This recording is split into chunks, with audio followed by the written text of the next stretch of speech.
नमस्कार विद्यार्थी मित्रांनो, तर आपल्या समोर पहा वर्ग आणि वर्गमूळाचा प्रश्न आहे।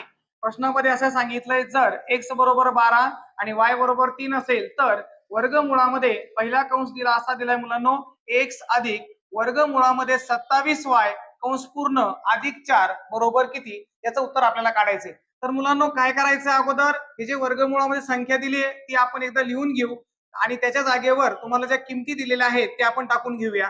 तर पहा मुलांनो, सुरुवातीला x ची किंमत त्यांनी 12 सांगितली, म्हणजे मी तर 12 लिहिलं, अधिक वर्गमूळामध्ये 27 त्याला गुणिले y आहे, म्हणून गुणिले मध्ये y ची किंमत मी 3 टाकणार मुलांनो, कंस पूर्ण आहे आणि त्याला अधिक 4 आपल्याला दिलेला आहे। तर मग काय करायचं पहा, आता वर्गमूळामध्ये कंसामध्ये 12 अधिक वर्गमूळामध्ये 27 आणि 3 चा गुणाकार होतो मुलांनो 81 आणि अधिक 4 म्हणजे बरोबर वर्गमूळामध्ये कंसामध्ये 12 अधिक या 81 हे वर्गमूळात आहेत, म्हणजे आपल्याला माहिती आहे मुलांनो 81 चं वर्गमूळ हे 9 आहे आणि त्याला अधिक 4 कंसाच्या बाहेर आहे।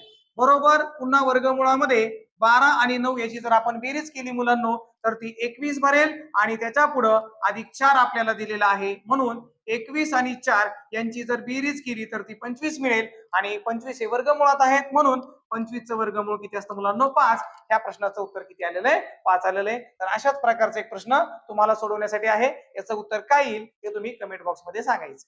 धन्यवाद।